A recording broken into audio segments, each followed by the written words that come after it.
একটু মোহাব্বতে বলেন, দয়াল নবী গো তুমি মরণ কালে দিও আমায় দেখা। দয়াল নবী গো তুমি মরণ কালে দিও অন্ধকার কবরে নবী তুমি না থাকিলে, অন্ধকার কবরে নবী তুমি না থাকিলে কেমনে থাকিব আমি একা। দয়াল নবী গো তুমি মরণ কালে দিও আমায় দেখা। দয়াল নবী গো তুমি মরণ কালে দিও মান রাব্বুকা ওয়া মান দীনুকা ওয়া মান নাবিয়ুকা।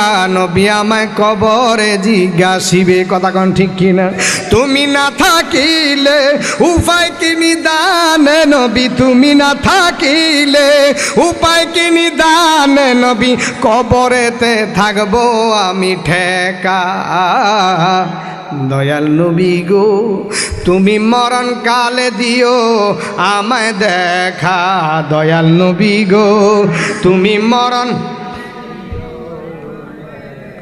আরে তুমি নবী প্রেমময়, প্রেমিক জনের নাহি বয়। তুমি নবী প্রেমময়, প্রেমিক জনের নাহি বয়।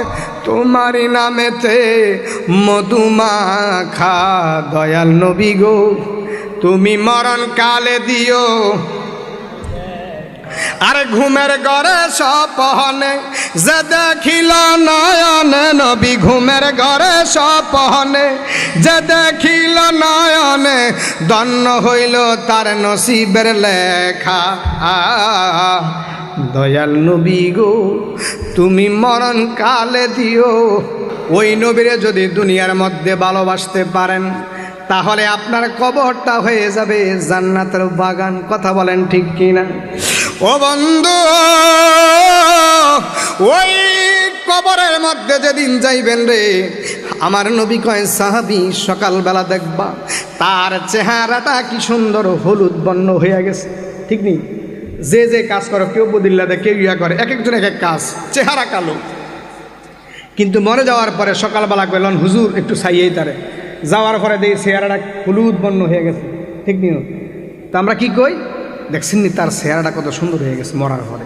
বাবারে খোদা কি কসম, রসুল কয় দেখবা যার চেহারাটা হলুদ বর্ণ হয়ে গেছে বুঝবা সেই ব্যক্তি মদিনাওয়ালাকে দেখছে। সুবহানাল্লাহ।